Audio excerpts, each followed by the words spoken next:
میں حضور کی بارگاہ کی حاضری دے کے آ رہا تھا تو بالکل باہر نا مسجد نبوی شریف کے جنگلے سے باہر نکل کے وہ بوڑھی اماں، سادے سے کپڑے، پنجاب کی تھی، کسی گاؤں کی تھی اور عمر بھی بہت زیادہ تھی.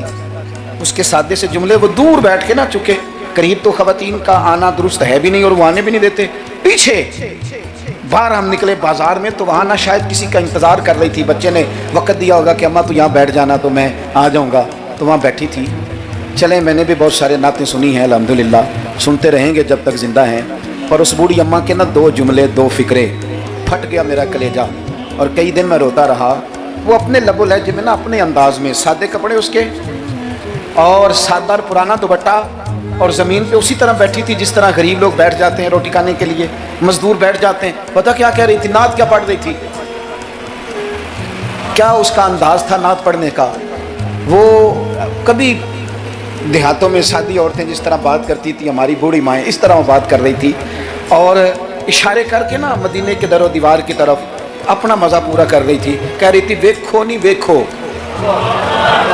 اس کا لہجہ ہے، ادھار لے کے بات کر رہا ہوں، اس کا لہجہ ہے، اس کی بات ہے. اور شعر میں وزن کیسا ہے اور جملے کی ترتیب کیسی ہے یہ شاعر بتائیں گے. مجھے تو لطف آیا تھا تو میں بات آگے نقل کر رہا ہوں. وہ کہہ رہی ہے اور وہ مطلب عوام کو متوجہ نہیں کر رہی، وہاں تو ہے ہی کوئی نہیں، اکیلی بیٹھی ہے، اپنا ذوق پورا کر رہی ہے. اور لگتا ہے کہ وہ نا، مجھے یوں لگتا ہے کہ جیسے نا وہ حور و غلمان کو متوجہ کر کے کہہ رہی ہے اور اس کی آنکھوں میں آنسو ہیں.